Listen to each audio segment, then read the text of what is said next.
Today is 18th. Today is 18th of February 2021. This is a big challenge to all Yoruba warriors throughout the whole world. As you can see what Fulanis are doing to us on our father's land. We are the light of the Africa. Losademos, he said, and I quote, he said, it was black that we ruled the world at the end, and it was our race. You can see what Fulanis are doing to us on our father's land. As you can see now, today is 18th of February 2021. Ẹ wo nǹkan tí àwọn Fúlàní tí wọ́n ń ṣe fún wa ní ilẹ̀ bàbá wa. It's a big challenge fún gbogbo ẹ̀yin tí ẹ jẹ́ Yorùbá warriors káàkiri gbogbo àgbáyé. Ẹ wo báyìí nísìn, àwọn àgbẹ̀ wa ni wọ́n ń run dànù yìí. Abúlé tá wà yìí ní abúlé Igbóhùnmí. Ẹ wo bí wọ́n ṣe waste gbogbo ilé wọn. Nígbà tí àwọn ará abúlé tí wọ́n ti sá lọ tí kò sí èèyàn kankan ni wọ́n wá pè fún rescue wa láti wá bá wọn sin òkú èèyàn tí wọ́n rí.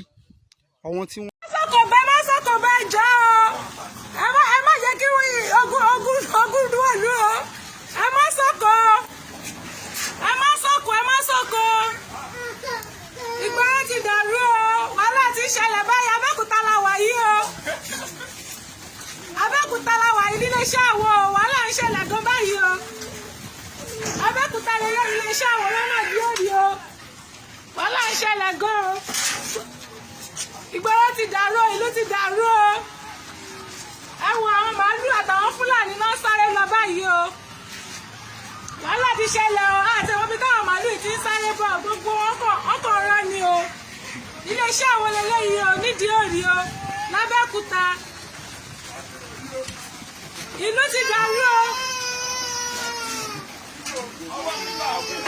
Ẹ má sọkúta fún wọn ẹ jọ̀ọ́. Ẹ fílẹ̀ má ṣe léṣe ẹ fílẹ̀ ẹ jẹ́ káwọn màálù yẹn máa lọ. Ẹ má pa àwọn màálù yẹn, ẹ fẹ́ àwọn màálù yẹn sílẹ̀ ẹ jẹ́ káwọn màálù yẹn níbi sáré dáadáa. Ẹ má sọkò fún àwọn màálù yẹn mọ́. Wàhálà àwọn Fúlàní ti d'Abẹ́òkúta báyìí o, iléeṣẹ́ àwọn ló wà báyìí o. Ẹ má sọkò fún wọn, ẹ fi wọ́n sílẹ̀. Iléeṣẹ́ àwọn la wà báyìí o, gbogbo ẹ ti dàrú o. Àwọn Fúlàní ti wọlé iṣẹ́ àwọn o. Àwọn màálù yìí wọ́n wọ 5 million níbo ló ti wá. Àwọn màálù yìí wọ 5 million. Kí ló dé? Ibo ló ti wá, wàhálà ti dé báyìí o. Ìgboro ti dàrú o, ìlú ti dàrú o, àní dààmú báyìí o. Ẹ jọ̀ọ́ o, ẹ ṣàánú wa báyìí o. Ẹ má pa wọ́n, ẹ má sọ̀kò fáwọn màálù yẹn, fi wọ́n lẹ̀. Ẹ má ṣàwọn màálù yẹn léṣe o, ẹ jọ̀ọ́ ẹ má wọ ọmọ mi o. Ẹ má jẹ́kúta wá bí o. Ẹ jọ̀ọ́ wàhálà ti ṣẹlẹ̀ o. Blood of Jesus. Then they come from Ghana, nothing but wọ́n ti lé wọn nìyẹn, wọ́n ti lé wọn Ghana, wọ́n ti lé wọn Ìbàdàn, gbogbo bẹ́ẹ̀ lọ́ ti lé wọn.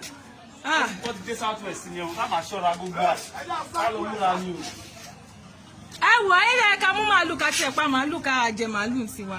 Ká ló múra gidi. Wannan ita ce kasuwar Sasa jihar Oyo, garin Sasa jihar Oyo, inda ake faɗa tsakanin Hausawa da Yarbawa a yau Juma'a aka fara wannan faɗa da safe. An ƙona gidaje da shaguna da motocin dukiyoyin 'yan arewa da Hausawa da Yarbawa. Allah kaɗai ya san adadin mutanen da aka kashe. Nan shine cikin jihar kasuwa, shine cikin kasuwar inda take ci da wuta. Dama ba tafi wata 2 da ya wuce da irin wannan abin ya faru a garin ba. An turo hukuma ta zo tun karfe 8 har kawo yanzu ko bindiga ɗaya ba su iya harbawa ba. sun ce ba a ba su umarni ba, don haka da mu post din wannan abubuwa mutanen mu dan Allah ku duba ku yada.